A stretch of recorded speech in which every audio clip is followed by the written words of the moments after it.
Hey everyone. So, time for the gaming vlog for this week. There's still a lot of stuff I've been playing, and a lot of developments that come up or are potentially coming up soon. I'm going to be addressing them. Um, Ones that start me personally, and some details may not fully confirm yet, so just want to keep that in mind. So, let's begin. Starting with the Switch front, on top of my usual getting the turnips and of course New Horizons and taking part of the most recent Splatfest, I was Team Big Man, this time on the first anniversary of the game. Four new titles have come to Nintendo Switch Online, three of which have never come out in the States before, and the fourth was a very interesting choice, so let's go over them all. Oh, we have Joy Mech Fight, which is like a Famicom fighting game, which I think might be its first official release in the United States. So, you know the Sukapon assist trophy in Super Smash Brothers? Yep, that's where that came from.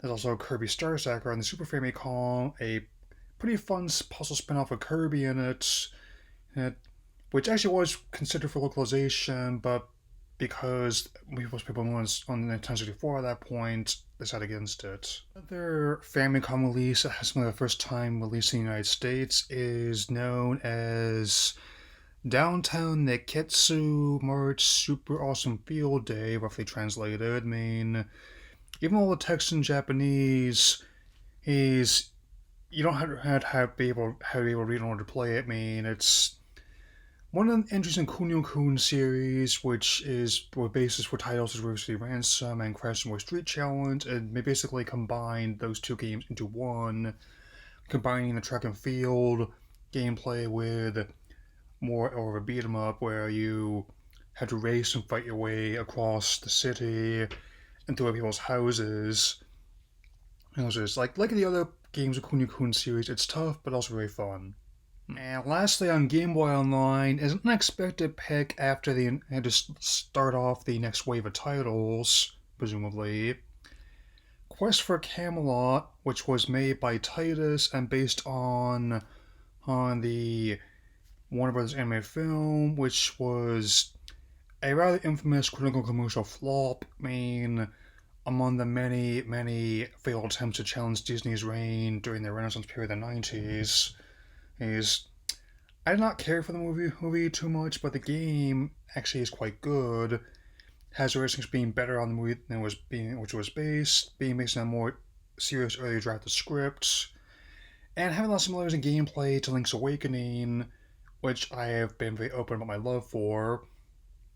And I definitely noticed that, especially even when I was younger.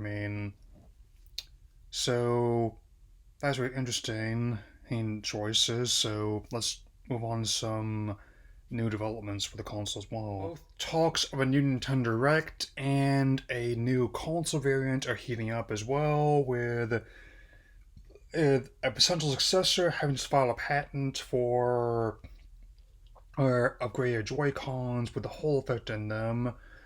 All of aftermarket controllers have those that basically use magnetism in them, which should solve the long marine drift problem. Um, which I'd be very appreciative of. It's easily on the top five towards my wish list for a full-on successor. And even though I have yet to see anything confirming or denying a direct, since they usually don't announce that until right before they stream, several titles are actually being confirmed to have been real, such as the next Donkey Kong game and the F-Zero GX remaster, or potentially in the same vein as the ones from Metroid Prime and the first two Pikmin games that came out recently earlier, so you have a lot of same people worked on those. I won't get into much detail beyond that, uh, but that would be something I'll stop real quick. Point.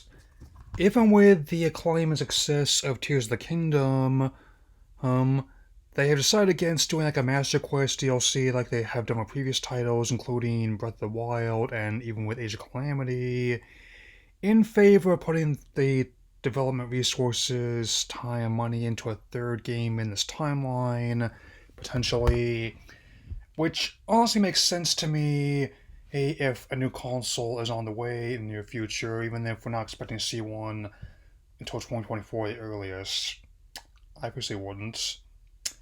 And last potential update about a full-on successor is that they've been testing in, in various titles in the existing library, and they can run quite well, even better on this new variant, meaning behind closed doors of Gamescom. So it all seems to corroborate the backward compatibility being real, which is always a plus for me on any system, which means I won't have to go back to square one and rebuy all my existing games. Yeah. On to the PlayStation front, there's also persistent talk of another PlayStation showcase, though nothing has been fully confirmed to my knowledge. If they do go forward with one ahead Tokyo Game Show, they'll have to announce something really good. More than just a bunch of live service titles and one high quality experience at the most. Oh, especially after the blowback to the price hikes in the recent PS Plus essential titles. Like I said, I opted out of trying Black Desert because I'm not really a big fan of Polybus work as developer. I did try High Generation Zero and, to a slightly more extent, the Saints Row reboots, which came right off the heels of Volition's closure after the disappointing critical reception of the game the year prior. And yes, I can definitely say that both titles are rather tepid at best. Pretty rough, I will say. Hey, and suffice to say, I didn't have any other problem that uninstalling them after I tried them just to get some details for this video.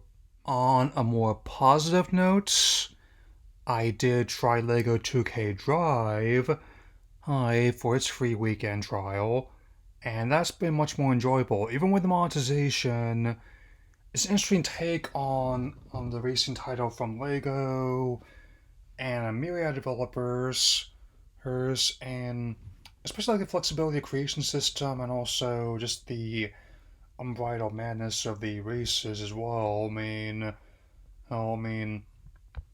will definitely not be just getting the full version of that once there's a sale on it.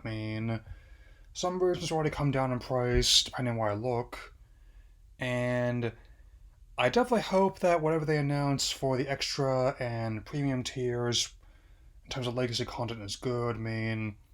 Especially hope that the rumors of Soul Calibur, Broken Destiny, and Tekken 6 being among the next titles is true, given how those are both very entertaining games, to be honest. Anyway, that'll be all for now. I'm not gonna have a video tomorrow. I'm gonna be taking that day off to play some more, to write some more, and for contemplation. But I will be back on Tuesday with my next Ahsoka vlog. So that'll be all for now. Take care, everyone.